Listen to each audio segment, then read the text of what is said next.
दोस्तों, भगवान ने दुनिया में कई तरह के क्रिएचर्स बनाए हैं जिनमें हमारी तरह जिंदगी है, जो हमारी तरह सांस लेते हैं, खाना खाते हैं, बच्चे पैदा करते हैं।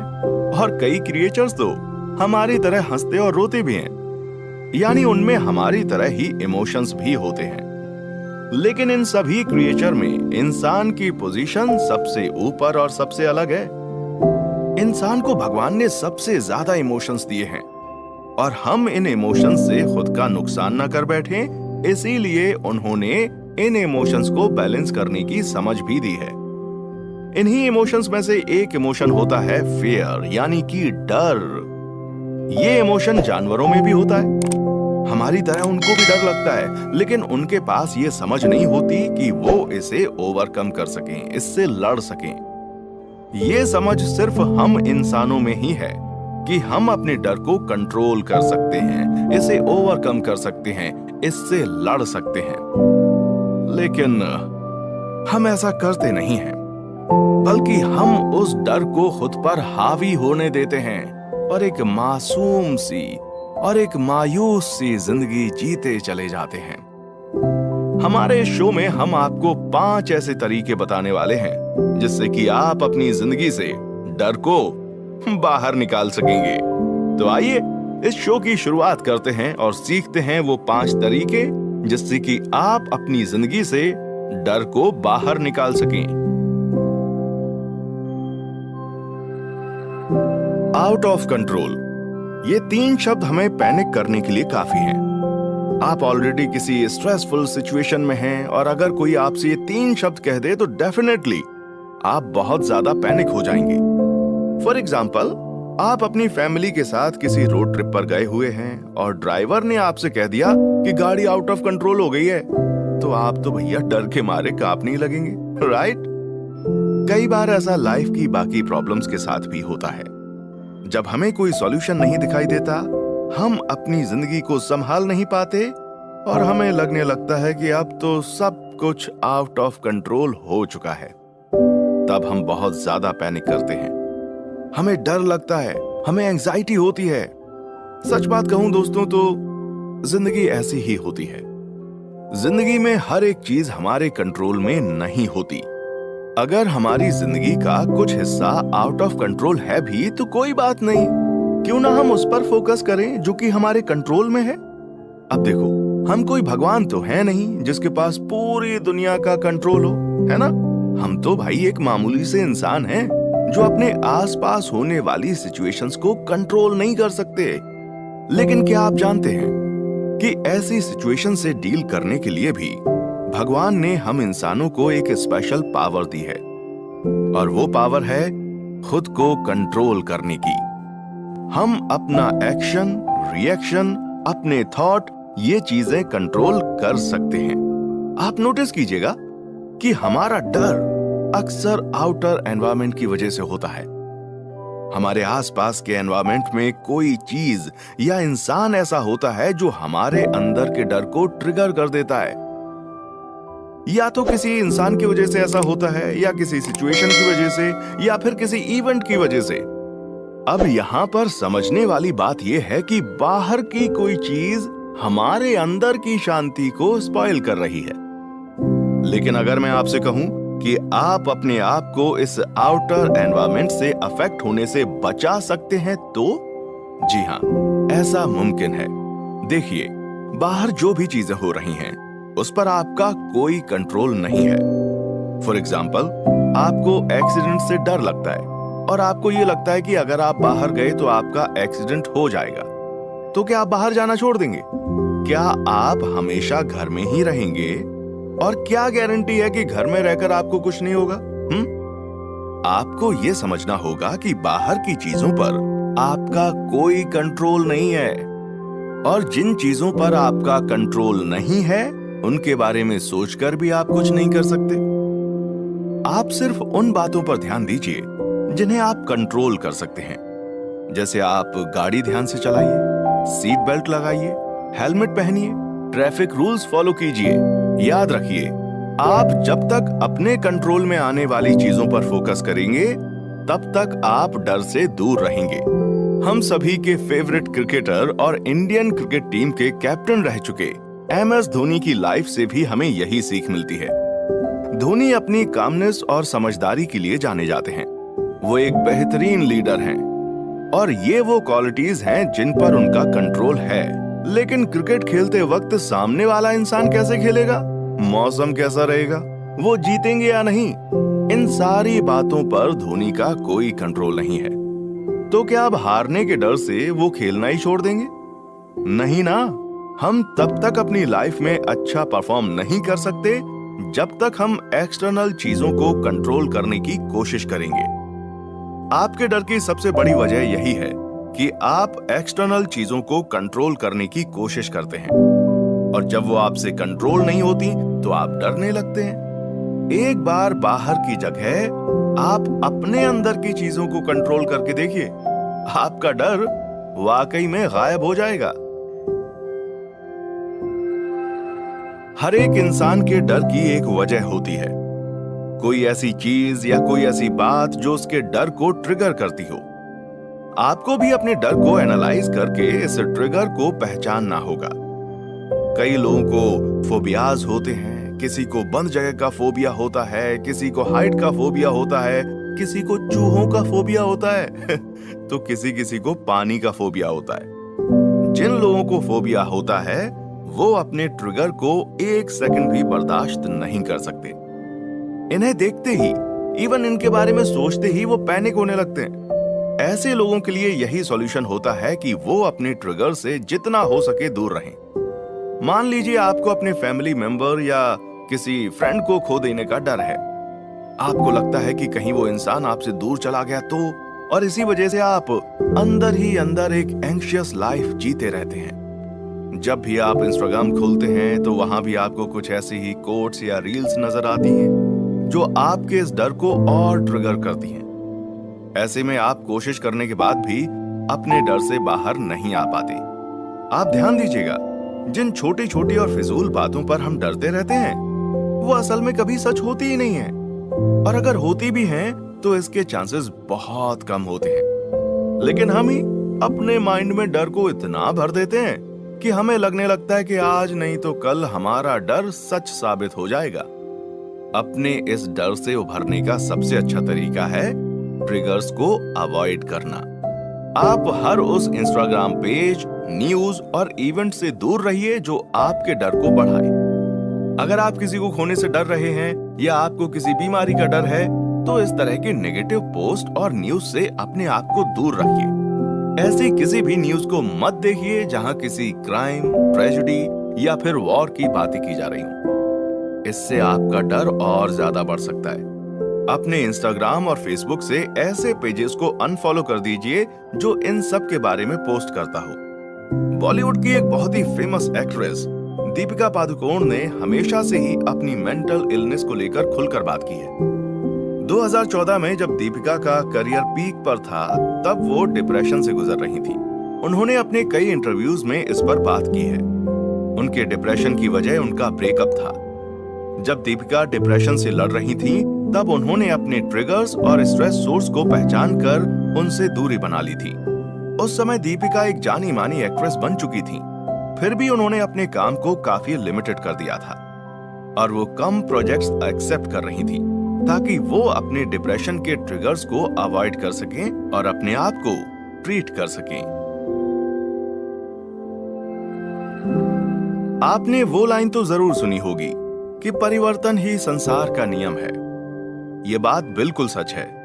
जिंदगी में परिवर्तन ही अकेली ऐसी चीज है जो कि परमानेंट है, जो हमेशा हमारे साथ रहती है। जिंदगी में हर समय कुछ ना कुछ बदलता रहता है। कभी हमारे आसपास रहने वाले लोग, कभी हमारे हालात, कभी हमारी सोच, तो कभी हमारे साथ होने वाले एक्सपीरियंसेस। दुनिया के आधे से ज्यादा लोगों के डर का कारण भी यही चेंज है, क्योंकि कुछ लोग चेंज को बर्दाश्त नहीं कर सकते। उन्हें हमेशा एक जैसी कंडीशन में रहने की आदत होती है और चेंज उनके लिए बहुत ही अनकंफर्टेबल हो जाता है। इसीलिए जब उनकी जिंदगी में कुछ चेंज होता है तो वो अनकंफर्टेबल हो जाते हैं, डर जाते हैं, उन्हें एंजाइटी और स्ट्रेस होने लगता है। लेकिन ये बात हम सभी को आज नहीं तो कल एक्सेप्ट करनी ही पड़ेगी कि जिंदगी हमारे हिसाब से नहीं चलती। अगर हम ये सोचते हैं कि जो लोग आज हमारे साथ हैं वो हमेशा रहेंगे, तो ऐसा नहीं होने वाला। अगर हम ये सोचते हैं कि हम आज अमीर हैं तो हमेशा अमीर ही रहेंगे, ऐसा भी नहीं होगा। समय का पहिया चलता रहता है और उसके चलने के साथ ही जिंदगी में चीजें बदलती रहती हैं। आप जितना जल्दी इस बात को समझ लेंगे, उतना ही आपके लिए अच्छा होगा। हम इस शो में अपने डर को जीतने के तरीके सीख रहे हैं। मतलब आपको अपनी जिंदगी से हर उस चीज और हर उस आदत को बाहर निकालना होगा जो डर को पैदा करती है। यहां पर आपकी चेंज को एक्सेप्ट ना करने की आदत आपके डर का रीजन बन रही है। इसीलिए आपको चेंज के साथ फ्लेक्सिबल होना सीखना चाहिए। अगर आपको लगता है कि आपको चेंज बिल्कुल भी पसंद नहीं है, तो आप इसकी शुरुआत छोटे लेवल से करके देखिए, ताकि आपका माइंड थोड़े से ही सही मगर एटलीस्ट चेंज को एक्सेप्ट करना सीखे। जिंदगी में जब भी आपको लगे कि चीजें बदल रही हैं, तो उससे डरने के बजाय शांति से बैठकर खुद से कहिए, चेंज इज नॉर्मल। ये सबकी जिंदगी में होता है। डरना इस चीज का सॉल्यूशन नहीं है, बल्कि उस चेंज के साथ अब अपनी जिंदगी को एडजस्ट कैसे करना है, ये आपकी प्रॉब्लम का सॉल्यूशन है। आपने रतन टाटा का नाम तो सुना ही होगा। ये हमारी कंट्री के जाने माने इंडस्ट्रियलिस्ट हैं और Tata Sons, Tata Industries, Tata Motors, Tata Steel and Tata Chemicals के चेयरमैन भी हैं। टाटा इंडस्ट्रीज को 1868 में शुरू किया गया था और साल 1991 से इसे रतन टाटा जी संभाल रहे हैं। आपको लगता है कि 1991 से 2024 तक क्या हमारे इकोनॉमी और इंडस्ट्रीज में कोई फर्क नहीं आया? क्या कोई ऐसा चेंज नहीं आया जो इन इंडस्ट्रीज की ग्रोथ को अफेक्ट कर सके? इन 33 सालों में एक नहीं बल्कि कई ऐसे चेंजेस और चैलेंजेस आए जो कि प्लीजेंट तो बिल्कुल भी नहीं थे, लेकिन रतन टाटा उनसे डर कर रुके नहीं, बल्कि उन्होंने अपनी कंपनी को, अपनी वर्किंग स्टाइल को इन चेंजेस के साथ एडजस्ट कर लिया और आज देखिए उनकी कंपनी वर्ल्ड की टॉप कंपनीज में से एक है। तो इसी तरह आप भी अपनी जिंदगी के चेंजेस को देखकर डरिए मत, बल्कि उनके साथ एडजस्ट करने की कोशिश कीजिए। इस एपिसोड को शुरू करने से पहले चलिए एक एक्सपेरिमेंट करते हैं। अगर मैं आपको हजारों लोगों के बीच में किसी ऐसे टॉपिक पर स्पीच देने के लिए कहूं जिसके बारे में आप ज्यादा नहीं जानते, जिसके बारे में आपको ज्यादा नॉलेज ही नहीं है, तो क्या आप कॉन्फिडेंट महसूस करेंगे? क्या आप बिना डरे अपनी स्पीच दे पाएंगे? इसका जवाब है नहीं, क्योंकि आपके दिमाग में कॉन्स्टेंटली ये थॉट्स होंगे कि ऑडियंस में बैठे लोग आप पर हंसेंगे। हो सकता है उन लोगों में से कोई ऐसा इंसान हो जो कि मुझसे ज्यादा जानता हो। अगर किसी ने मुझसे कोई सवाल कर लिया और मैं जवाब नहीं दे पाया, तो ये सारे सवाल आपके दिमाग में पूरा टाइम घूमते रहेंगे और आपको डर लगता रहेगा, है ना? अब इसी सिचुएशन को थोड़ा सा चेंज करते हैं। अभी भी आपको हजारों लोगों के बीच में स्पीच देनी है, लेकिन अब आपका टॉपिक वो होगा जिसके बारे में आपको बहुत ज्यादा नॉलेज है, जो आपसे बेहतर कोई नहीं जानता। आपको जिसकी समझ है वो आपका टॉपिक होगा। क्या इससे आपका डर कम हुआ? जी हाँ, क्योंकि अब आपको खुद पर कॉन्फिडेंस है। आप इस टॉपिक पर बेहतर बोल पाएंगे और अगर किसी ने आपसे सवाल किया भी तो आप उसका जवाब दे सकेंगे। यहाँ आपका डर इस बात पर डिपेंड करता है कि आप अपने काम को कितना जानते हैं। जब हम किसी ऐसी फील्ड में पहुंच जाएं जिसके बारे में हमें बिल्कुल नॉलेज ना हो, तो डर लगना तो आम सी बात है। अगर आप चाहते हैं कि आप इस डर को ओवरकम कर सकें, तो इसके लिए आपको अपने नॉलेज को बढ़ाना होगा। कोशिश कीजिए कि आप जो भी काम करें उसे अच्छे से जानते हो।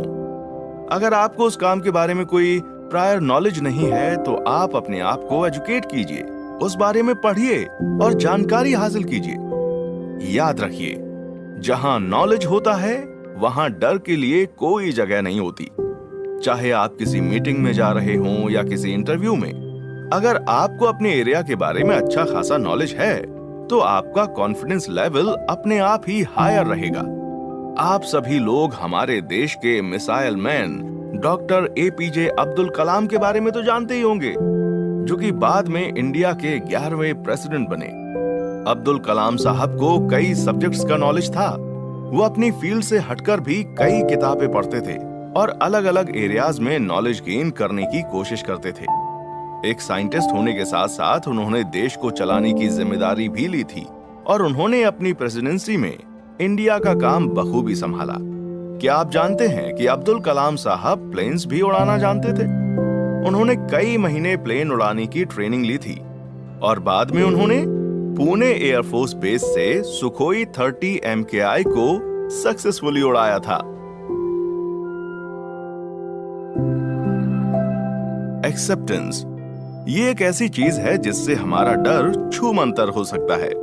हमने पिछले एक एपिसोड में देखा कि चेंज, बदलाव जिंदगी का एक सच है। जिंदगी में कई चीजें ऐसी होती हैं जिन्हें हम ना तो रिवर्स कर सकते हैं और ना ही बदल सकते हैं। ऐसे में अगर हमारे पास कोई ऑप्शन बचता है तो वो है चीजों को एक्सेप्ट करने का। और आप जानते हैं कि अपने कंट्रोल के बाहर की चीजों से लड़ना उन्हें एक्सेप्ट करने से ज्यादा मुश्किल होता है।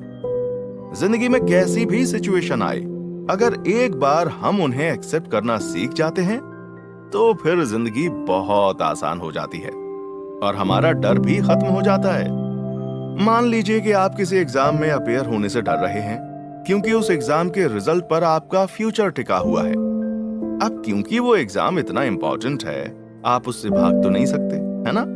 आपको आज नहीं तो कल उस एग्जाम को फेस तो करना ही होगा। अब ऐसे में या तो आप डर के उस एग्जाम को अवॉइड कर सकते हैं, जो कि बिल्कुल भी इंटेलिजेंट डिसीजन नहीं है, या फिर इस बात को एक्सेप्ट कर सकते हैं कि आपको कभी ना कभी इस एग्जाम को देना ही है, तो फिर आज ही क्यों नहीं। इसी तरह की सिचुएशन अक्सर तब भी क्रिएट होती है जब हम किसी इंसान को अपनी जिंदगी में रखना चाहते हो लेकिन वो हमारे लिए सही ना हो। टीनेजर्स और एडल्ट्स अक्सर टॉक्सिक रिलेशनशिप्स को इसलिए बर्दाश्त कर लेते हैं क्योंकि वो उस इंसान के बिना नहीं रह सकते। लेकिन क्या सिर्फ एक आदत की वजह से किसी ऐसे इंसान के साथ रहना सही है जो आपकी वैल्यू ना करता हो, आपका साथ ना देता हो? ये एक कड़वा सच है कि आप जिस इंसान को आज खोने से डर रहे हैं वो एक ना एक दिन आपको छोड़कर चला ही जाएगा। तो फिर उससे अभी दूर होने में कैसा डर? ये बात एक्सेप्ट कर लीजिए कि वो इंसान आपके लिए सही नहीं है और आप चाहे लाख कोशिशें कर लें, वो इंसान आपके लिए कभी भी सही नहीं होगा। जब आप ये बात एक्सेप्ट कर लेंगे तो आप उस इंसान से बिना किसी डर के दूर हो पाएंगे। यही एक्सेप्टेंस आपको हर एक सिचुएशन में याद रखना है और कोशिश करना है कि आप इसे अपने डर को भगाने के लिए यूज करें।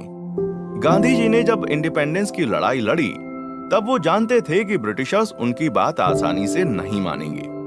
उन्हें यह भी मालूम था कि ब्रिटिशर्स हमेशा उनकी आवाज दबाने के लिए वायलेंस का सहारा लेंगे। तो क्या गांधी जी इस बात से डरकर चुप बैठ गए? क्या उन्होंने ये सोच लिया कि वो इनके वायलेंस से नहीं लड़ पाएंगे? बिल्कुल नहीं, बल्कि उन्होंने इस वायलेंस की लड़ाई को नॉन वायलेंस यानी अहिंसा से रोकने की कोशिश की और वो ये लड़ाई जीते भी। आप जीत तक तभी पहुंच सकते हैं जब आप सिचुएशन को उस नजर से देखें जैसी वो है।